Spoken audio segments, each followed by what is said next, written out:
हमारे साथ सुप्रिया भारद्वाज भी जुड़ रही हैं इसके सियासी एंगल को लेकर। सुप्रिया, कांग्रेस पार्टी को हमने कल से देखा है कि मोर्चा खोल रखा है, तमाम विपक्षी दल भी मोर्चा खोल रहे हैं, लेकिन अब कांग्रेस की क्या रणनीति रहने वाली है इस पूरे विवाद को लेकर, अडानी को लेकर? क्योंकि पार्लियामेंट में जो कुछ हो रहा है वो हम देख रहे हैं, लेकिन पार्लियामेंट के बाहर भी क्या कोई तैयारियां हैं? शुभांकर, सबसे पहले तो जो ब्लड बात नहीं बोलेंगे, अब तो कार्नेज बोला जाएगा। जो दलाल स्ट्रीट पे हो रहा है अडानी ग्रुप के शेयर्स को लेके, अलग अलग कंपनीज के, उसकी जो धमक कहें, इम्पैक्ट कहें, वो यहाँ आज संसद में भी सुनाई दी गई है। दूसरा दिन है बजट सेशन का, जिसमें डिस्कशन होना था राष्ट्रपति के मोशन ऑफ थैंक्स जो है राष्ट्रपति जी के भाषण के ऊपर, मोशन ऑफ थैंक्स के ऊपर। लेकिन हुआ क्या है कि वहां पर जितने भी सांसद हैं उन्होंने कहा कि हमको जेपीसी का प्रोब चाहिए, हमको फुल फ्लेज डिस्कशन चाहिए। कांग्रेस पार्टी ने जो है तैयारी कर रखी है कि सोमवार को 6 फरवरी को जो है पूरे देश भर में प्रदर्शन किया जाएगा और डिस्ट्रिक्ट लेवल से तक जो है, ब्लॉक लेवल तक जो है प्रदर्शन होगा और पार्लियामेंट के अंदर भी जो है इस मुद्दे को उठाया जाएगा। आज भी संसद के अंदर जो है प्रोटेस्ट हुआ था और कहा यह जा रहा है कि अगर उस दिन भी जेपीसी की मांग नहीं मानी जाती तो बाहर भी प्रदर्शन होगा। मेरे साथ इसमें कांग्रेस पार्टी के असम से जो सांसद हैं लोकसभा के, वो हैं। सर, आपको क्या कहना है? बारपेटा से आते हैं अब्दुल जी। सर, आपको क्या कहना है? आप लोगों ने प्रदर्शन किया, लेकिन सरकार जो है, आप ही के कॉलीग है रणदीप सिंह सुरजेवाला, राज्यसभा में एमपी है, वो कह रहे हैं कि जवाब देने के बजाय, बताने के बजाय देश को जो है एमपीज को ही बाहर निकाल दिया गया, हाउस जो है उसको एडजर्न कर दिया गया। अब आपको क्या कहना है इस पे? देखो, मोदी जी ने कहा था ना खाऊंगा ना खाने दूंगा। अब ये सारे देश देख रहा है, देश को लूट रहा है और मोदी जी चुप है। इसीलिए जो अदानी ने जो कर रहा है, अभी एसबीआई और एलआईसी सारे जनता के आस्था के प्रतीक था। ये आस्था का प्रतीक को तोड़ दिया अदानी ने देश को लूट रहा है और इसलिए हम लोग संसद के अंदर जेपीसी का मांग कर रहा हो।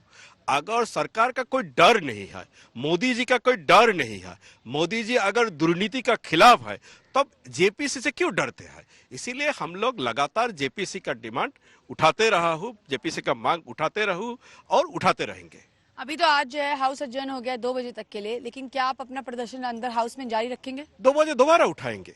और ये देखो, पहले भी स्पीकर साहब भी पहले वो 1 घंटा के लिए एडजर्न करते था या 15 मिनट के लिए एडजर्न करता था। अभी हम लोग थोड़ा प्रदर्शन करने से 2 बजे तक एडजर्न करते हैं। इसका मतलब सरकार भी चर्चा नहीं चाहते हैं। देखो, हम लोग चर्चा चाहता हूँ, हम लोग चाहता हूँ ये अदानी वाला मैटर, ये जो एसबीआई और एलआईसी का मैटर संसद का अंदर चर्चा हो और जेपीसी गठन हो। जेपीसी कोई अनकॉन्स्टिट्यूशनल मांग नहीं है, लेकिन सरकार चर्चा से भाग रहा है क्योंकि सरकार को एहसास है, सरकार को मालूम है अदानी लूट रहा है देश को और इसीलिए सरकार चर्चा से भाग रहा है। तो आप जेपीसी की मांग ही रखेंगे कि जेपीसी होनी चाहिए? जरूर ये मांग हम लोग रखेंगे दोबारा। तो आप शुभांकर की यहाँ पर क्या सेंटिमेंट्स है ग्राउंड जीरो में? संसद के बाहर भी जो है सांसद आए हैं, मीडिया के साथ जो है बातचीत कर रहे हैं और साफ कह रहे हैं कि जब तक जेपीसी प्रोब नहीं होती है तब तक वो लोग जो है इसी तरह से प्रदर्शन संसद के अंदर और बाहर करते रहेंगे। कांग्रेस पार्टी ने कमर कस ली है। 6 फरवरी को सोमवार को जो है पूरे देश भर में अलग अलग डिस्ट्रिक्ट के अंदर जो है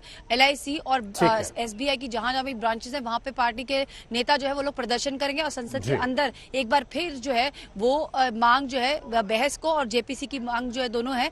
16 पार्टियों के आज जो प्रतिनिधि हैं वो मल्लिकार्जुन खड़गे के जो ऑफिस है पार्लियामेंट के अंदर वहां पर मिले थे और सब कहा जाए तो एक साथ पूरा का पूरा विपक्ष लामबंद हो गया और सरकार को जो है घेर रहा है और कह रहा है कि जवाब दिए जाए इस पूरे मसले पर और जेपीसी प्रोब। ठीक है पंकज, लगातार हमारे साथ बने हुए। पंकज, शेयर मार्केट का तो हाल आपने बता दिया, लेकिन क्योंकि महाराष्ट्र में सियासत जो है वो अस्थिर है, बहुत सारे उतार चढ़ाव सियासत में भी वहां देखने को मिले बीते कुछ महीनों में, तो क्या बैठे बिठाए चाहे उद्धव ठाकरे की पार्टी हो, एनसीपी हो या वहां की कांग्रेस हो, उसे एक मौका मिल गया अडानी के बहाने सरकार को घेरने का? और ये सियासत हम कैसे वहां पर देख रहे हैं महाराष्ट्र में? क्योंकि सुप्रिया यहां बता रही हैं कि 16 पार्टियां ऐसी हैं जो मल्लिकार्जुन खड़गे के पास जा रही हैं विरोध दर्ज करवाने।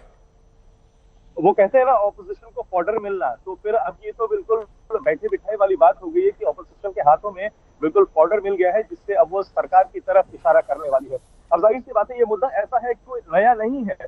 अब जब ये एलिगेशंस बाहर नहीं आई थी, उससे पहले भी काफी समय से ऑपोजिशन जो है वो सरकार पर हमला बोलती आई है किसी विषय को लेकर। अब जबकि पूरा विषय, हालांकि इन्वेस्टिगेशन अभी होनी बाकी है, मार्केट रेगुलेटर सेबी यानी security and exchange board of India इसके पूरे ऊपर इन्वेस्टिगेशन करेगा और सरकार को रिपोर्ट भी सौंपेगा। लेकिन जिस तरीके से राजनीतिक उथल पुथल अब शुरू हो गई है, ग्राउंड जीरो पर उसका जो असर है वो महाराष्ट्र में और खासकर कि मुंबई में तो बहुत ज्यादा देखने को मिलेगा। अब ये राजनीतिक संघर्ष तो दिल्ली से मुंबई तक देखने को मिलेगा। किस तरीके से तेवर शिवसेना के खास करके उद्धव ठाकरे ग्रुप के नजर आ रहे हैं, ये तो हमने अभी से देख लिया है और आने वाले दिनों में ये संघर्ष और ज्यादा बढ़ता जाएगा, खास करके इसलिए भी क्योंकि बीएमसी के विभिन्न मुंबई म्युनिसिपल कॉर्पोरेशन के चुनाव तो अब सर पर ही है। ऐसे में भारतीय जनता पार्टी के ऊपर दबाव बनाने के लिए, उनके ऊपर प्रेशर बनाने की वो जवाब दें, और न सिर्फ राज्य सरकार के ऊपर प्रेशर बल्कि सेंट्रल गवर्नमेंट के ऊपर सरकार प्रेशर बनाने के लिए, क्योंकि अब एक बड़ा सवाल खड़ा हो गया है। बिल्कुल इंडिया ऐसा मार्केट क्या सिक्योर है क्या जो हमारा मार्केट। ठीक है पंकज, आपने महत्वपूर्ण जानकारियां दी, आप लगातार नजर बनाए रखिए, आगे भी आपके पास हम आएंगे।